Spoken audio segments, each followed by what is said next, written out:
नमस्कार, स्वागत है आप सभी का HR हिंदी क्लासेज में। आज की इस वीडियो में हम कक्षा 12 हिंदी अनिवार्य की पुस्तक सृजन के काव्य खंड का 8वां अध्याय कविता के बहाने व बात सीधी थी पर जो कुंवर नारायण द्वारा रचित है उनकी सब प्रसंग व्याख्याओं का अध्ययन करेंगे। वीडियो में आगे बढ़ने से पहले आप हमारे चैनल को सब्सक्राइब कर लें ताकि इसी प्रकार की वीडियो सर्वप्रथम आपको प्राप्त होते रहेंगे। कवि कुंवर नारायण का परिचय। कवि कुंवर नारायण का जन्म सन 1927 ईस्वी को हुआ माना जाता है।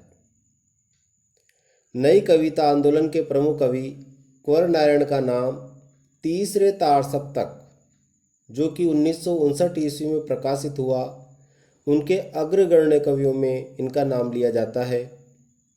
वे अपनी रचनाशीलता में इतिहास और मिथक के माध्यम से वर्तमान को देखते हैं। अब यहाँ पर मिथक से क्या तात्पर्य है कि प्राचीन पुराकथाओं का तत्व जो नवीन स्थितियों में नए अर्थ का वहन करे वह मिथक कहलाता है।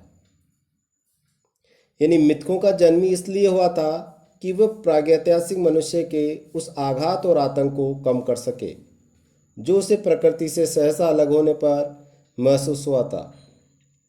और मिथक ये काम केवल एक तरह से ही कर सकते हैं, स्वयं प्रकृति और देवताओं का मानवीकरण करके। तो ये मिथक होता है। उनका रास्ता संसार व्यापक है। 1950 के आसपास काव्य लेखन की शुरुआत करने वाले कुंवर नारायण ने कविता के साथ साथ कहानियाँ, लेख व फिल्मी समीक्षाएं भी लिखी।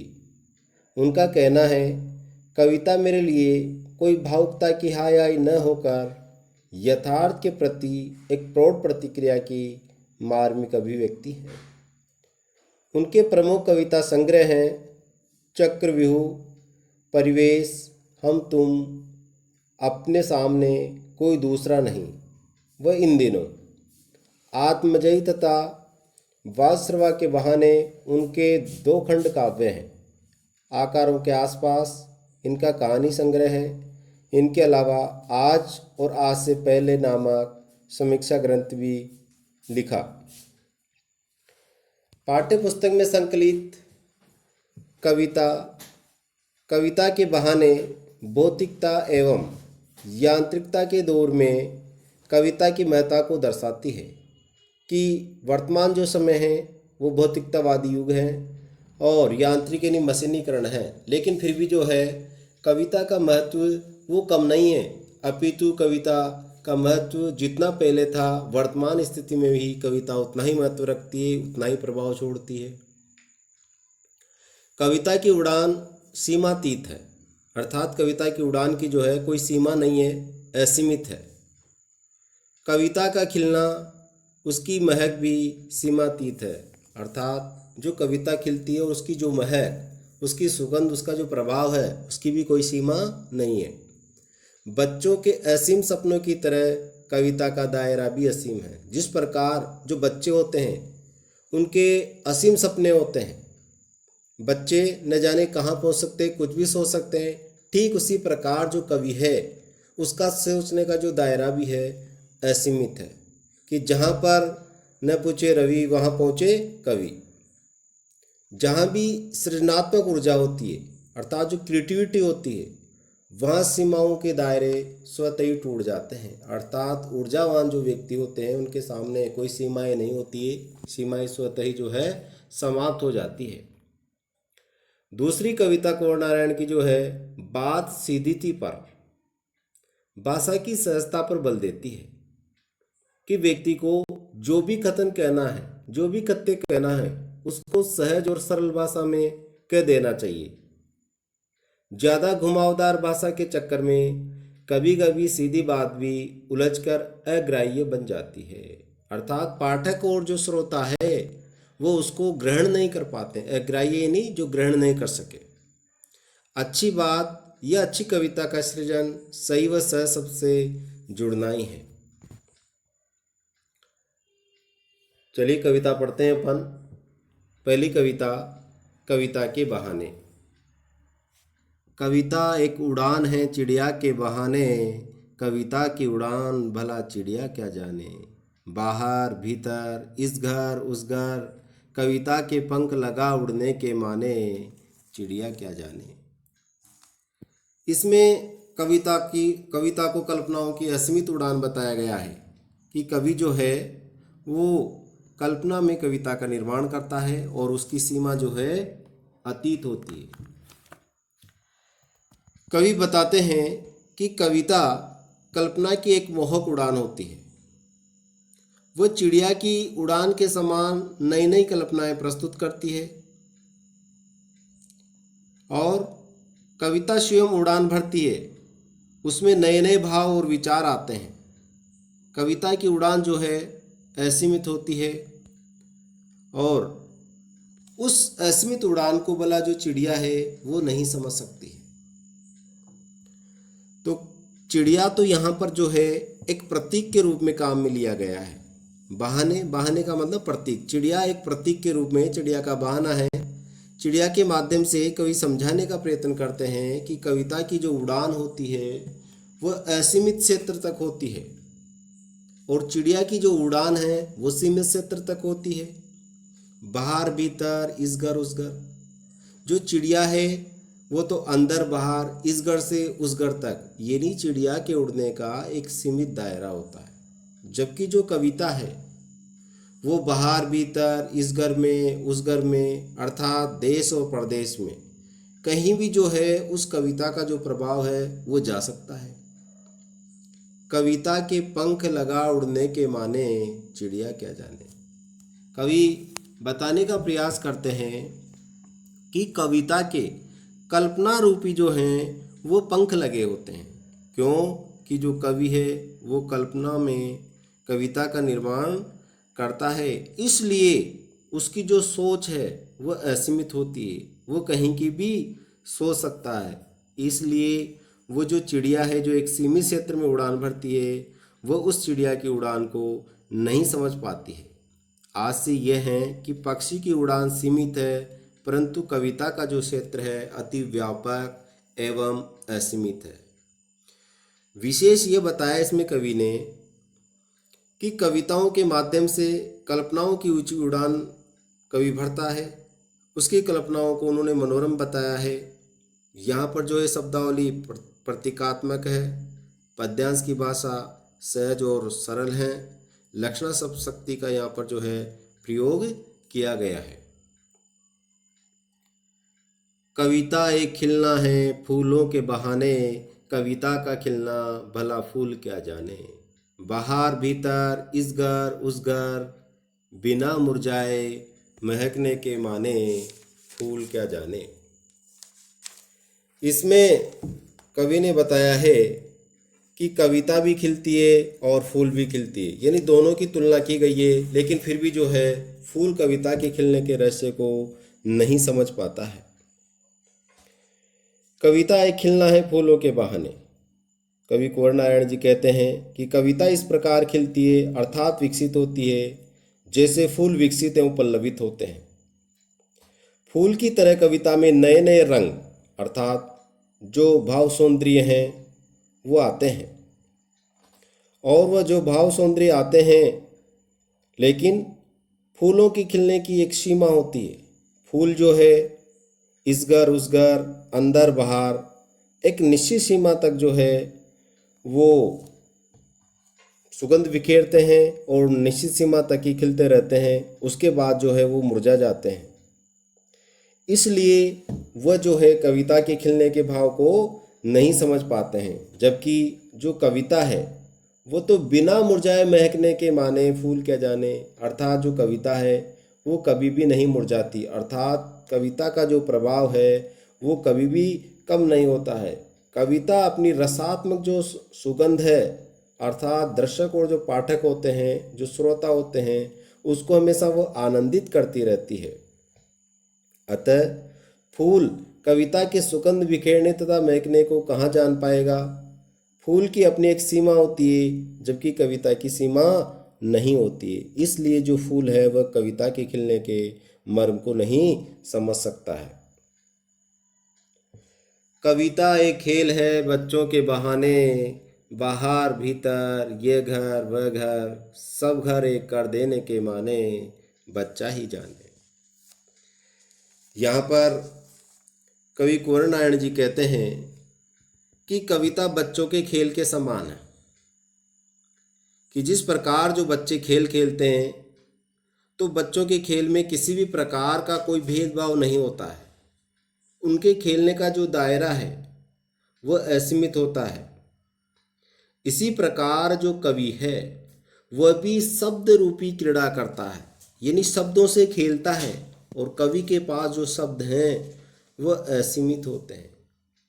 जिस प्रकार जो बच्चा होता है, ये घर वह घर, सब घर एक कर देने के माने, बच्चा जो है इस घर से उस घर में, अपने घर से बाहर में, पड़ोस में कहीं भी खेलता है, यानी सब घर को एक समान समझता है। ठीक उसी प्रकार जब कवि भी अपनी कविता का निर्माण करता है तो वह भी जाति, धर्म और मजहब से ऊपर उठ करके कविता का निर्माण करता है, अर्थात वह सबको एक समान समझता है। इसलिए कवि, कविता और जो बच्चे हैं, दोनों का जो स्वभाव है, दोनों का जो प्रभाव है वो एक समान होता है, क्योंकि बच्चे के खेल में कोई सीमा बंधन नहीं होती है। उसी प्रकार कविता में भी शब्दों का खेल है। कवि शब्दों के माध्यम से अपने हृदय के, बाहरी संसार के तथा अपने प्राय सभी घरों के, या यूँ कहें कि मानव के मनोभावों को कलात्मक अभिव्यक्ति देता है। वह सभी को समान मानकर सार्वकालिक भावों को वाणी देता है। इसलिए कवि ने यहाँ पर कविता और बच्चों को एक समान बताने का प्रयत्न किया है। विशेष कविता को फूलों से श्रेष्ठ तथा बच्चों के खेल के समान सुंदर कवि ने बताया है कि जिस प्रकार बच्चे भेदभाव मिटाकर एक सच्ची एकता पैदा करते हैं, उसी प्रकार कविता भी श्रोताओं और पाठकों पर बिना पक्षपात के अपना जो प्रभाव छोड़ती है तथा उनका मनोरंजन करती है। इसमें जो है अनुप्रास और रूपक अलंकार का प्रयोग किया गया है। अब कवि कुंवर नारायण जी की हम दूसरी जो कविता है बात सीधी थी पर, वो पढ़ते हैं। बात सीधी थी पर एक बार भाषा के चक्कर में जरा टेढ़ी फंस गई। उसे पाने की कोशिश में भाषा को उल्टा पलटा, तोड़ा मरोड़ा, घुमाया फिराया कि बात या तो बने या फिर भाषा से बाहर आए।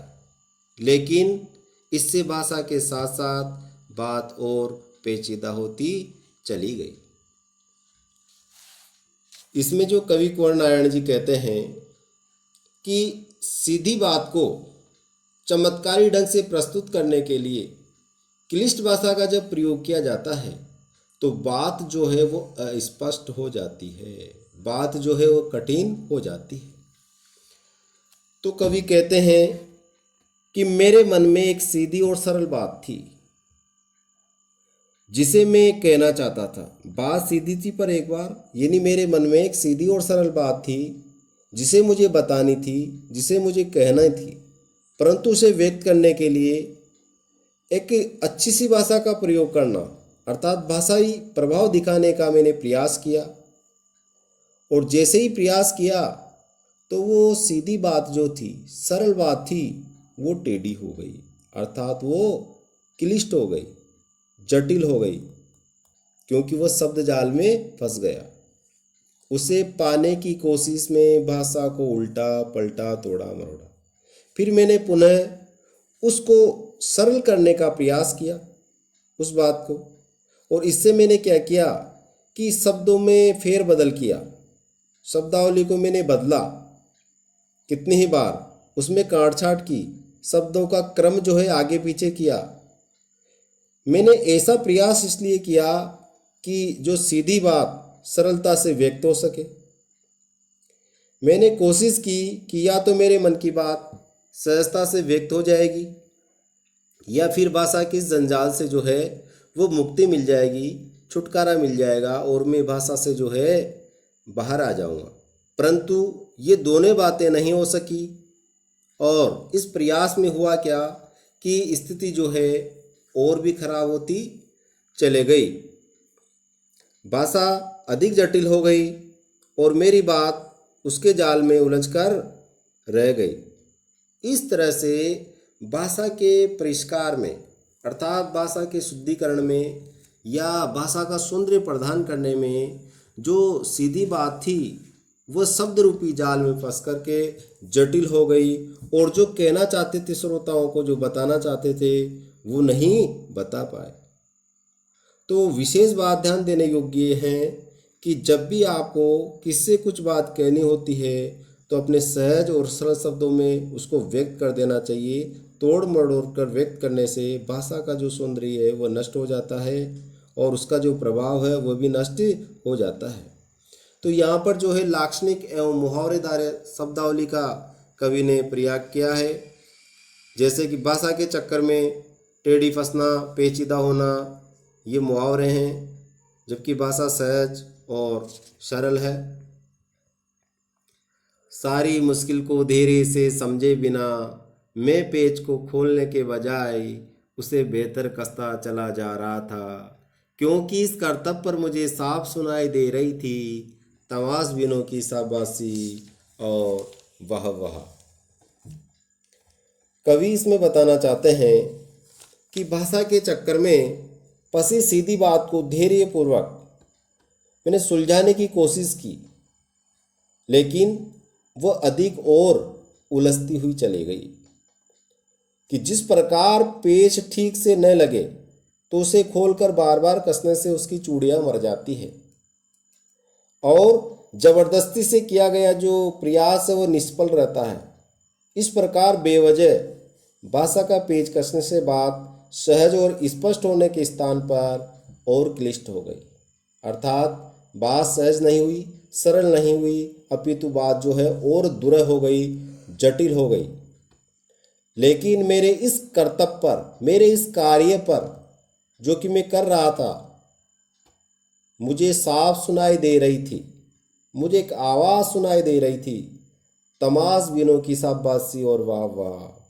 अर्थात मेरे इस गलत कार्य पर जो तमाशबीन थे, जो दर्शक थे, वो वाह वाह कर रहे थे और शाबाशी दे रहे थे। उनके प्रोत्साहन से मेरी उलझन और भी बढ़ गई और वे बात बिगड़ने से खुश होने लगे।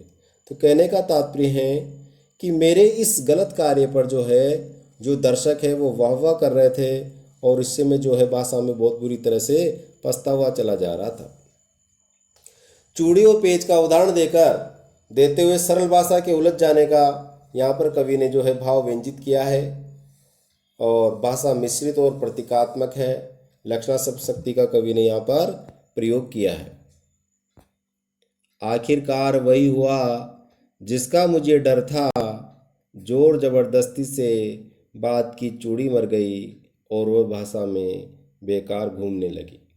यानी यहाँ पर कवि कुंवर नारायण जी कहते हैं कि आखिरकार वही हुआ जिसका मुझे डर था, अर्थात जिस बात का मुझे भय था कि जोर जबरदस्ती से बात की चूड़ी मर गई, मैंने उस एक साधारण सी जो बात थी, सरल बात थी, उस पर जोर जबरदस्ती की, अर्थात शब्दों का मैंने पांडित्य प्रदर्शन करने की कोशिश की तो उसकी चूड़ी ही मर गई, अर्थात बात जो है वो प्रभावहीन हो गई और वह भाषा में बेकार घूमने लगी और जो बात है वो भाषा के चक्कर में पड़कर व्यर्थ की हो गई। अर्थात इस प्रकार भाषा की बनावट के अनुचित प्रयास में उसका मूल जो खत्ते हैं वो नष्ट हो गया और भाषा व्यर्थ जो है वो प्रयुक्त होती रही।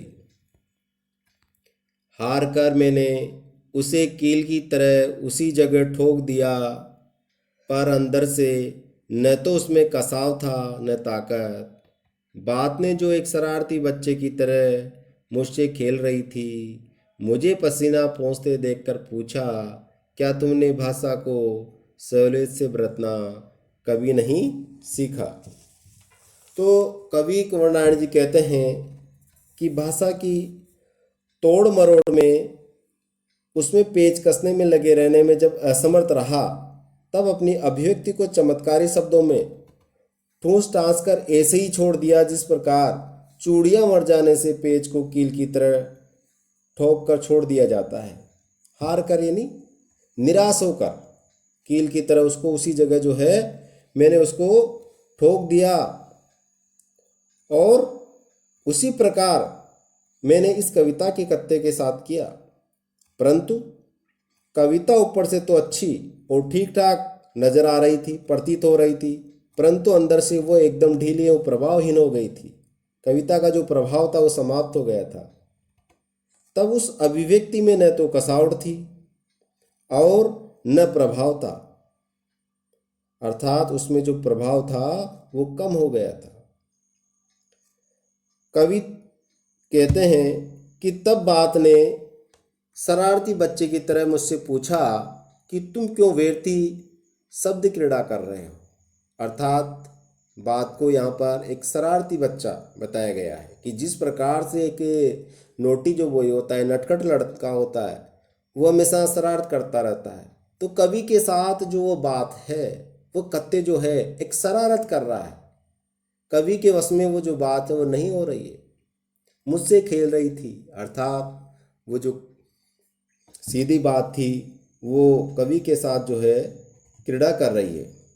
मुझे पसीना पोंछती देखकर पूछा, क्या तुमने भाषा को सहूलियत से बरतना कभी नहीं सीखा। तो कवि कहते हैं कि तब बात ने शरारती बच्चे की तरह इस प्रकार मुझसे पूछ लिया कि तुम क्यों व्यर्थ शब्द क्रीड़ा कर रहे हो, तुम्हारा व्यर्थ ही परिश्रम हो रहा है। मुझे अपने पसीना पोंछते देखकर बात ने कह डाला कि तुम व्यर्थ में ही पसीना बहा रहे हो।